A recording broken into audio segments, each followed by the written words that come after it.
안녕하세요. 오늘은 성탄절을 앞두고 마태복음 1장 1절에서 17절 말씀 가지고 은혜로운 왕이라는 제목으로 말씀을 나누겠습니다. 마태복음은 예수님의 제자 마태가 기록했습니다. 예루살렘 성전이 멸망하기 전 주후 5, 60년경에 이 마태복음이 기록되었던 것으로 전해지고 있습니다. 마태는 전직이 세리였습니다. 세리는 공직자입니다. 우리나라로 말하면 옛날에 면서기 정도의 직책이었다라고 볼 수가 있겠습니다. 그리고 세금을 거두는 일을 했습니다. 로마가 당시에 통치하던 시대입니다. 우리나라도 일제강점기를 지났습니다. 외놈들이 들어와서 이 나라를 정복을 했습니다. 그리고 갖가지 압박 정책을 취했습니다. 압박 중에서 가장 두려운 것 중에 하나가 경제적 압박이죠. 그래서 먹고 사는 문제로 사람들은 살기 위해서 길들여져야 했고 복종해야 했습니다. 로마도 마찬가지로 세금을 과하게 징수함으로써 합법적으로 이스라엘 백성들을 길들이고 복종시켰습니다. 로마 사람들이 이 세금을 거두는 일을 자신들이 한 것이 아니라 이스라엘 같은 동족끼리 공직자를 세워서 이렇게 세금을 부과시키고 서로 물고 먹는 관계로 이렇게 갔습니다. 일제강점기에 가장 미움을 받은 사람들이 아마 면석이라고 보여집니다. 가장 앞장서서 청년들을 강제징용에 앞잡이 노릇을 했고 또 젊은 여성들을 종군 위안부로 끌고 가는데 앞잡이 노릇을 했습니다. 지금 동족을 향해서 칼을 겨누고 세금을 공출하는 자가 바로 이런 세리였습니다. 과연 저들은 어떤 마음을 가지고 이런 일을 동족을 향해 칼을 겨누었을까요? 이스라엘 사회는 혈족 사회입니다. 야곱 12지파가 가나안 땅을 정복을 했습니다. 그리고 어느 부족, 어느 지파라고 하면은 그 사람의 그 뿌리를 알 수가 있는 것이죠. 우리 사회에서도 이렇게 겉도는 그런 사람들이 있었습니다. 당시 농경사회이고 우리나라는 시족사회였기 때문에 모든 것이 논밭을 통해서 먹고 살았습니다마는 겉도는 사람들, 총포로 이렇게 짐승을 잡고 살아가는 사람들이 있었습니다. 저들이 뜨돌이 생활을 하지 아니하고 국가에 이렇게 정착하도록 도왔지만은 먹고 사는 것이 이렇게 뜨돌이이기 때문에 잘 정착하지를 못했습니다. 아마 저들의 그 뿌리가 유목민들이 아니었을까, 떠들어다니는 그런 생활 습성을 가졌기 때문이죠.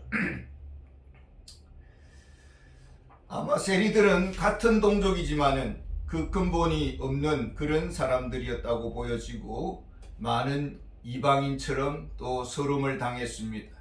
그런 적개심이 로마의 공직자로서 세금을 취하는 세리 역할을 감당하지 않았을까 보여집니다. 세리는 죄인과 같은 부류이고 창녀와 같은 부류였습니다. 어느 지파, 어느 뿌리를 둔 자들이 아니었다고 볼 수 있습니다. 이스라엘 백성들이 아수르, 바벨론 포로 생활을 하고 귀환을 했을 때입니다. 70년이 지났습니다. 자기 고향에서 이제 발을 붙이고 살려고 합니다. 잃어버린 땅을 조상들의 그 땅을 되찾고자 합니다. 그리고 자신들의 신분을 회복하고자 합니다. 그러면은 묻습니다. 당신은 어느 지파 사람이고 당신의 조상은 누구였는가고 묻습니다. 그러면은 여기에 대해서 대답을 주어야 되는 것이죠. 그러면은 땅을 회복하고 재산을 회복할 수가 있습니다만은 그러지 못하는 사람들이 있었습니다. 에스라 2장 62절에 보면은 이 사람들은 계보 중에서 자기 이름을 찾아도 얻지 못하므로 그들을 부정하게 여겨 제사장의 직분을 행하지 못하게 하고 지성물을 먹지 말라 하였느니라. 그 사회에 발을 붙이지 못하는 것입니다. 그리고 이방인 취급을 당하고 취업에도 제한을 받게 되겠죠. 뿌리가 없으니까, 또 땅이 없으니까 재산을 사고 팔 수가 없는 것입니다. 외국인 노동자들이 우리나라에 들어와서 부동산을 매입을 하고자 할 때에 주민등록증을 보여달라고 한다면은 없습니다. 외국인입니다. 그러면은 부동산 거래가 될 수가 없는 것이죠. 왜냐하면 사기치고 도망갈 수가 있기 때문에 그렇습니다. 마태는 이런 서름을 당했습니다. 이스라엘 땅에 살지만은 늘 외국인이었습니다. 그리고 동족의 혈세를 빨아먹는 매국노라는 그런 따가운 시선 가운데 살았습니다. 로마는 이런 세리 매국노를 앞세워서 자신들의 부를 누리고 있었습니다. 이런 근본이 없는 사회적으로 겉도는 세리 마태를 예수님은 하나님 나라의 귀한 일꾼으로 사도로 불러주셨습니다. 엄밀히 따지면은 높은 신분 상승이고 또 비빌 언덕이 있게 만들어 주었던 것이죠. 영원한 하나님 나라의 지상 본부와 같은 교회의 기초석과 같은 그런 사도로 세우셨습니다. 이것이 바로 참 영광이고 은혜가 아니겠습니까? 마태는 자신의 세리직을 벗어버리면서 자신들의 친구를 불러서 자신의 주인 되신 예수님을 소개해 주었습니다. 이때부터 예수님의 별명이 붙었는데 세리와 죄인의 친구라는 것입니다. 예수님은 언제나 누구에게나 문이 열려져 있었고 나오는 자에게 그에게 필요한 모든 것을 허락해 주었습니다. 이제 만왕의 왕 예수님, 그러나 이스라엘이 외면한 메시아, 거부당하고 십자가에 못 박혀 죽은 그 예수님을 마태는 유대 사회 유대인들에게 소개하고자 하는 것입니다. 왜 유대인들은 예수님을 십자가에 못 박았을까요? 무엇이 못마땅했을까요? 무엇을 믿지 못했을까요? 혹시 예수님을 거부한 그 이유가 잘못된 선입견은 아니었을까? 유대인들은 자신의 뿌리, 자신의 혈통, 다윗의 뿌리에 대한 아브라함의 그 후손에 대한 그런 선민의식이 있었습니다. 사도 바울은 유대인에게 향해서 나아갈 때에 항상 나는 베냐민 지파다, 유대인 중에 유대인이다 라고 자긍심을 가지고 접근을 했습니다. 그렇다면 유대인들은 예수님을 어떻게 이해했을까요? 나다나엘처럼 나사렛에서 무슨 선한 것이 나올 수 있느냐? 시골 촌놈이 뭘 하나 제대로 할 수가 있겠느냐? 이렇게 이방인으로 보았습니다. 우리가 그의 어머니 마리아를 알고 그의 누이 형제들을 아는데 그는 목수의 아들이 아니냐? 가난한 천민 집안의 자녀가 아니냐? 배운 것도 없고 무식한 자가 무슨 우리의 메시아가 될 수 있느냐라는 그런 선입견을 가지고 있었습니다. 갈릴리 저 변방 출신이 아니냐? 적어도 예루살렘의 왕가의 출신이 되어야 이 나라의 메시아가 될 수 있다고, 다윗의 자손이라고 할 수 있지 않느냐라는 것입니다. 마태는 그래서 가장 먼저 예수님의 육신적 근본 뿌리인 족보를 가지고 유대인들에게 접근을 하고 제시하고 있습니다. 1절에 보면은 아브라함과 다윗의 자손 예수 그리스도의 계보라. 계보는 족보를 말합니다. 족보는 보통 인구조사에 사용되었습니다. 로마는 이 인구조사를 세금을 거두는 데 이용을 했습니다. 유대인들은 자신들의 근본 뿌리와 재산 이런 거래에 있어서 족보를 많이 사용을 했습니다. 그러니까 족보는 그 사회의 관계와 같고 살아가는 생존과 직결되는 그런 문제인 것입니다. 과연 예수님은 다윗의 자손입니까? 왕의 후손이라고 할 수 있습니까? 유대인들이 생각하고 있는 오실 메시아, 다윗의 자손이라고 할 수 있느냐? 예수님의 계보 속에는 예수님의 육신의 아버지인 다윗의 계보 속에는 예수님의 육신의 아버지인 요셉이 있습니다. 그러나 성경은 언제나 예수님을 요셉의 아들이라고 그렇게 말한 흔적이 없습니다. 누가복음 3장 23절에 보면 이런 말씀이 있습니다. 예수께서 가르치심을 시작하실 때에 30세쯤이니라 사람들이 아는 대로 요셉의 아들이니 요셉의 위는 헬리오. 예수님을 요셉의 아들이라고 말하면서 그 앞에 단서를 붙이고 있습니다. 사람들이 아는 대로. 실제로 예수님은 요셉의 아들이 아닙니다. 육신의 시로 오신 요셉의 아들이 아닙니다. 그렇다면 예수님은 다윗의 후손이 아닙니까? 다윗의 왕위를 이을 자가 아닙니까? 요셉의 법적 아들로서 이렇게 다윗의 계보를 잇는 자라는 것을 알 수가 있습니다. 그렇다면 만일 예수님이 다윗의 육신적 혈통적 계보를 잇는 자라고 가정해 봅시다. 다윗의 육신의 계보 중에 여고냐라는 이름이 나옵니다. 11절과 12절에 보면은 바벨론으로 사로잡혀 갈 때에 요시야는 여고냐와 그의 형제들을 낳으니라. 바벨론으로 사로잡혀 간 후에 여고냐는 스알디엘을 낳고 스알디엘은 스룹바벨을 낳고. 여고냐를 다른 말로 다른 성경 예레미야서에 보면 고니야라고 말을 하고 있습니다. 고니야에 대한 예레미야의 예언이 있는데 예레미야서 22장 28절에서 30절을 제가 한번 읽어보겠습니다.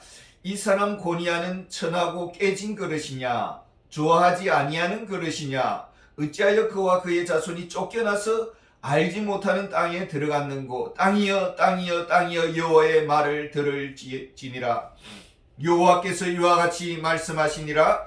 너희는 이 사람이 자식이 없겠고 그의 평생 동안 형통하지 못할 자라 기록하라. 이는 그의 자손 중 형통하여 다윗의 왕위에 앉아 유다를 다스릴 사람이 다시는 없을 것임이라 하시니라.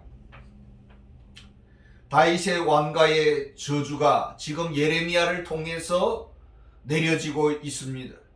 그러니까 다윗의 왕가는 고니야 시대부터 저주를 받게 된다라는 것입니다. 다윗의 왕위를 이을 자가 결코 일어나지 아니할 것이다. 이 엄청난 저주죠. 그렇다면 다윗의 계보에서 요셉이 태어나고 저주받은 집안의 후손인 요셉, 그 아들인 예수님은 저주받은 자가 되는 것입니다. 그러나 예수님은 육신적 다윗의 혈통을 가지고 있지 않습니다. 그렇다면 어떻게 하면 유대인의 왕이라고 할 수가 있을까요? 요셉의 법적 아들로서 다윗의 왕의 계보를 잇는 예수님, 법적 계통의 다윗의 위를 잇는 예수님. 그렇다면 혈통을 가지고서는 이런 법적 혈통을 가지지 않고 법적 계보로만 이을 수 있느냐? 유대 사회는 혈통과 그 직위는 연결되어 있습니다. 다윗의 혈통을 잇는 그 라인은 어머니 마리아에게서 이어지고 있습니다. 누가복음 3장에 보면은 또 하나의 족보가 나오는데 그것은 마리아의 계보입니다. 다윗의 아들 중에 솔로몬을 이어서 요셉이 나옵니다.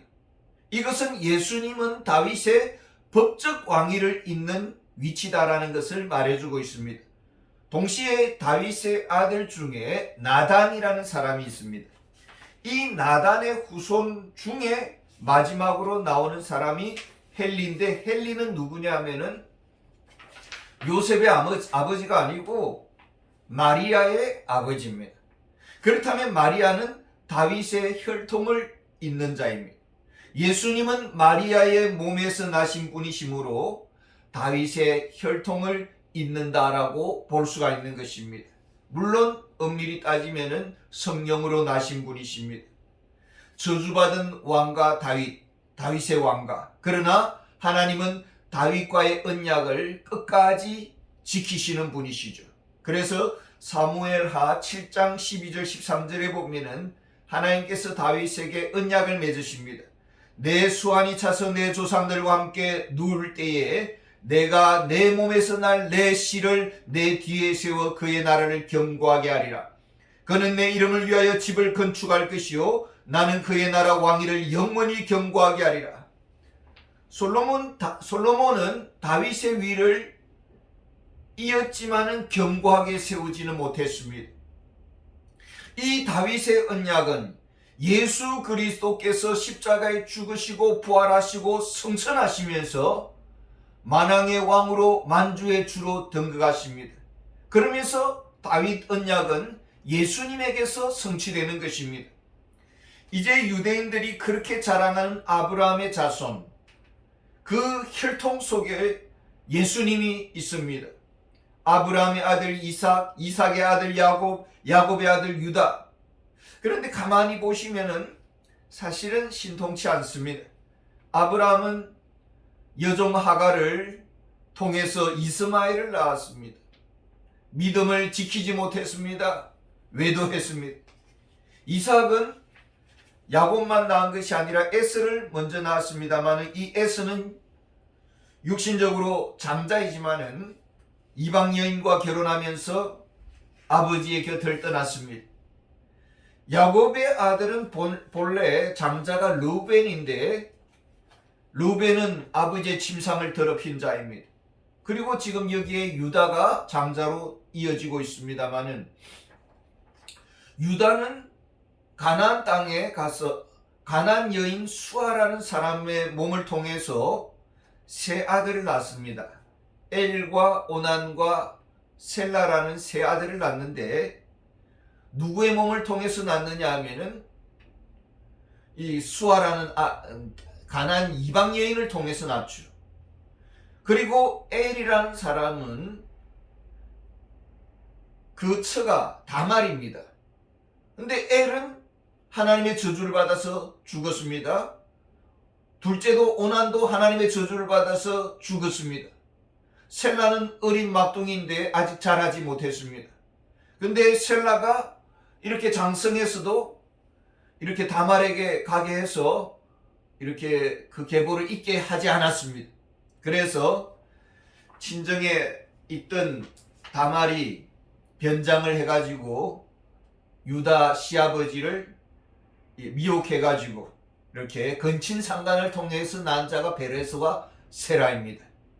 그러니까 유대 사회는 그 조상부터가 건친상간 이렇게 여러 가지 너무나 복잡한 것을 알 수가 있습니다. 다윗의 할아버지 보아스가 있습니다. 아주 경건한 사람이죠. 근데 보아스의 어머니 라합이 있습니다. 이 라합은 직업이 몸을 파는 창녀였습니다. 그리고 보아스의 아내 룻은 모압 여인입니다. 룻의 조상, 모압의 조상 중에는 아브라함의 조카 롯이 있었습니다. 롯은 소돔과 고모라가 멸망하는 와중에 큰 딸을 통해서 모압을 낳고 작은 딸을 통해서 암몬을 낳습니다. 모압 족속을 향한 하나님의 저주가 있습니다. 신명기 23장 3절에 보면은 암몬 사람과 모압 사람은 여호와의 총에 들어오지 못하리니 영원히 여호와의 총에 들어오지 못하리라. 저주받은 모압 족속입니다. 그 모압 족속의 후손 중에 룻이 있는데 다윗의 할머니가 됩니다. 그리고 다윗 왕은 우리아의 아내 바세바를 간통을 저지르고 그리고 그 아내 우리아를 살인교사에서 죽게 만듭니다. 왜 이런 복잡한 내력을 지금 마태는 이렇게 보여주고 있는 것입니까? 유대 사회를 향해서 유대인들이 그렇게 자랑하는 족보, 육신적인 의, 족보의 자랑들, 아브라함의 자손임 인내하면서 또 다윗의 후손 인내하면서 자랑하는 그 모든 것들이 허울뿐이다라는 것입니다. 우리 인생은 근본부터가 죄인이라는 것을 마태는 보여주고 있습니다. 그 헛된 자랑에 갇혀서 그 거짓 자랑으로 인해서 메시아를 거부했고 메시아를 십자가에 못 박아 죽였습니다. 이런 죄 많은 인생들의 그 족보 속에 주님은 죄인의 친구가 되셔서 들어오셨고 이 얼룩진 족보 속에 친히 들어오셔서 우리에게 새로운 족보를 만들어 주셨습니다. 하나님의 자녀로 하나님의 왕 같은 제사장의 직분을 우리에게 주셨습니다. 오늘날 로마 캐톨릭은 마리아라는 이 거짓 환상을 통해서 메시아 예수님의 구원의 유일성을 거부하고 있습니다. 마리아는 그리스도와 공동의 구속자이시다. 마리아는 그리스도와 공동의 중보자이시다. 그래서 마리아에게 기도해야 한다. 마리아는 죄가 없는 자이므로 천국에 죽지 아니하고 바로 승천하셨다. 마리아는 영원한 처녀이시다. 이렇게 지금 마리아를 주장하고 있습니다. 근데 성경을 자세히 보면은 마리아는 요셉과 결혼하고 여러 아들들을 낳았습니다. 자녀들을 낳았습니다. 그리고 예수님의 어머니 마리아를 향해서 예수님을 낳은 자를 복되다게 했는데 예수님은 마리아를 가리켜서 예수님을 낳은 자가 복된 것이 아니라 하나님의 말씀에 순종하는 자가 복된 자다라고 그렇게 말씀을 하셨습니다. 마리아는 하나님의 뜻에 순종해야 할 순종의 필요가 있는 자라는 것을 가르쳐 주셨습니다. 거짓 환상 때문에 거짓 선입견 때문에 참 진리 참 구주를 거부한다면 그것은 너무나도 큰 손해를 보는 것이겠죠. 진정 우리는 예수님이 나의 왕이심을 믿습니까? 아브라함이 하나님의 언약을 믿음으로 의롭다함을 받았습니다. 우리는 예수님의 십자가와 부활을 믿음으로 우리는 죄사함을 받았습니다. 예수님만이 우리를 죄에서 구원하실 분이십니다. 예수님만이 우리의 왕이 되십니다. 성탄절을 기다리면서 죄인의 친구 되신 우리 주님, 죄인의 족보 속에 친히 오셔서 이 역사의 주가 되시고 만왕의 왕이 되시고 우리의 메시아가 되신 예수님을 마음 깊이 모셔드리는 그런 은혜가 있기를 바랍니다. 감사합니다.